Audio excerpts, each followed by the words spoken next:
My name's Zach Mahaffey. I'm the Director of Maintenance Way of North Shore Railroad. And I worked with John, not specifically on this project, but in 2016 he actually helped us get Railroad of the Year actually for our company, the American Short Line Association.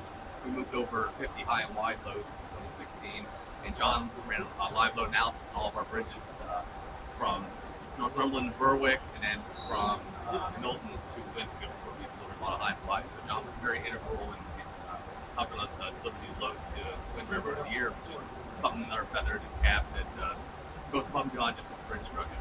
But getting the maintenance on the bridge, the biggest thing that for a track standpoint that we deal with, because the bridge is in incredible condition, it's all brand new, is the approaches to the bridges. And as you see on the way out, there's 12-foot timbers, 11-foot timbers, 10-foot timbers, 9-foot timbers, 8.5-foot timbers.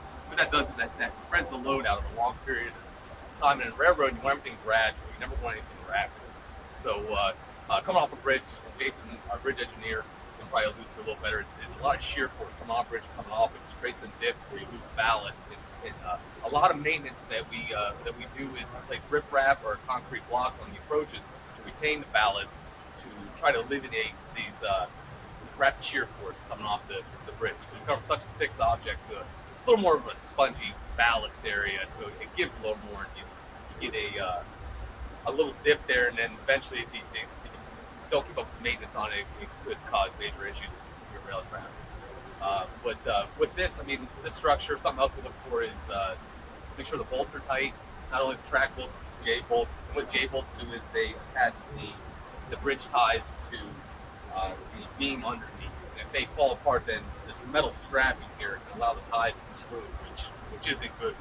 If you have multiple ties smooth, the rail can kick. You never want that on a bridge. That's actually why these guardrails are here. If God forbid there was some catastrophic, you can catch the wheels and eliminate the train going over. So that's things we really look for. Gauge, make sure it's 56 and a half. It's a tangent track, so that's the gauge we leave it at. Also, if you look here, we have tie pads underneath the plates, and that takes some of the cushioning when the train goes over the timbers here. So it helps absorb some of it, so it doesn't get as late cut as it would just on a normal tie. And the tie spacing is 12 inches here. Now to put that in perspective, we try to get 21 inches, sometimes on our main line 19.5 inches. It's just like short bridges, so it makes the ties last longer. If you have one tie that's good, that's 10 feet later than our tie, you're getting a lot more stress, a lot more weight on it. Whereas this is quick. When it makes the tie life last a lot longer. The only thing that would deteriorate the ties is ideally just the weather. I mean, that's something we can't control. And we try to make sure the spikes are tight. But something we do run across is once ties reach their lifespan, we replace the whole deck at once. We try to do, because ideally how we do it is we have to pull a rail out. So when you're pulling that out, you're pulling spikes out. You put all new ties and make sure they're spaced correctly, strapping, and just start nailing them down. So that way, we always joke and say it'll get us to retirement. That's what we hope to get to. Yeah. So, I don't know if you guys have any other questions.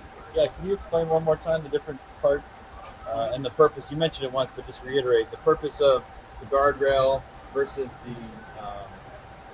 the strapping. Yeah. Okay, yes, the guardrail is installed just for something catastrophic, like if the train would come off or anything. Like I said, the strapping, God forbid, all these J bolts were gone. The ties would slew, so if they won't go this way, the thermal dynamics of the rail running longitudinally, then that could make the rail kink out, run laterally, because nothing holding it. So this would help the train stay on the bridge if it would go off. And it's designed to be lower, and I believe it's 11 inches from the gauge side of the rail out, so it's no impediment at all. It's all for a safety feature, and the strapping keeps the ties running longitudinally, so it's all one fixed object. And it keeps the spacing. Yes, it keeps the spacing as well. Yes, sir. Yep. Great. And then this tie spacing on the other bridge was a bit wider. Right. And that was basically so that you would have better increase the life of the tie. Okay. Is that right? Yes. This one, I mean, the closer they are, the better, because there's less force on it. I mean, it's real quick force, whereas at 21 inches, you're going to get more force, because it's a little longer bridge to get to the next tie. Bridge is a little quicker. The next bridge is actually, I mean, that's very impressive, because it's on a curve, and as I told Jason, I mean, that's very impressive how they designed it, because they actually, most of the time what we do is just how we put crosses and say it's a 10-foot tie. We go in, I believe it's 27.5 inches on top of my head from the base of the rail. At the end of the tie, we draw a line and we start plating them.